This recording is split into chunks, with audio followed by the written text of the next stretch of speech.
to debate and to look into the issues that are confronting us as a nation, especially concerning the awaiting judgment that, by the grace of God, is going to take place tomorrow. We have never seen an election that has been flooded with information, both online and offline, like we have seen in the 2023 general election. There is no election in the history of Africa, of Nigeria, where there is a digitization as much as we can see the number of young people, coming together and participating actively, to ensure that they have a nation.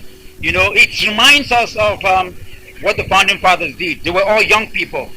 Bafemi Awolowo, Ahmadu Bello, Nnamdi Azikiwe. They were all in their 30s, when they did that. This is what this particular season and election and what we are waiting for signifies. It's almost like Nigeria's independence. This is what we're expecting tomorrow. So today, we came here, we discussed objectively, fearlessly, and decisively as regarding what is going to come out tomorrow. Of course, like we have said, it's not the presidential candidates that are in court. It is the Nigeria's judicial system that is in court. It is the judges that are in court.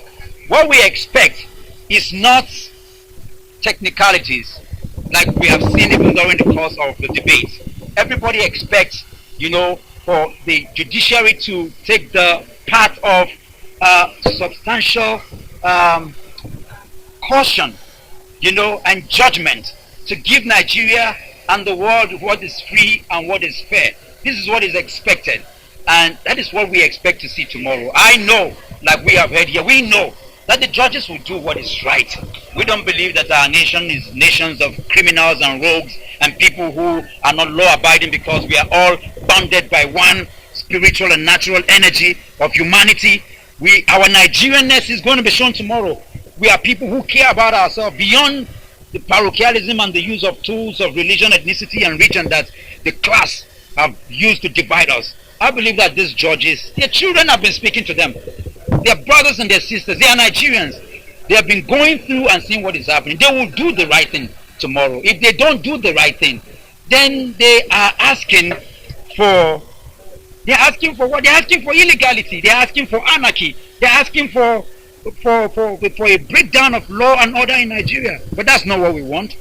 And so that is my answer to your question.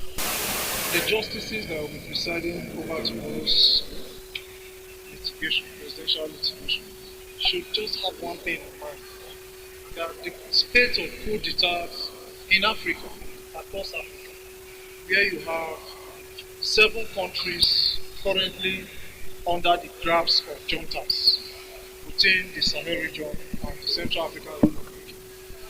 The 3 cardinal reasons for this coup d'etat: one is as a result of sit-tight leadership, sit-tight rulers who want to perpetuate themselves in power and also create a ruling dynasty in power. One of the reasons for the coup. Secondly, you also notice that most African presidents try to elongate their tenure and thereby injure their constitution as it affects extending the tenure of their reign. Then thirdly, massive corruption, poverty across these poor nations. So that is military coup. But in Nigeria, these judges should put one thing in mind: that rigging an election is a constitutional coup. It's a constitutional coup d'etat against the constitution of the land. And whatever ruling they are giving tomorrow, they should teleguide that ruling with the masses at heart. Justice, equity should be the focal point. You say your question is, should in case it goes the other way around, there's still 60 days window for appeal to the Supreme Court.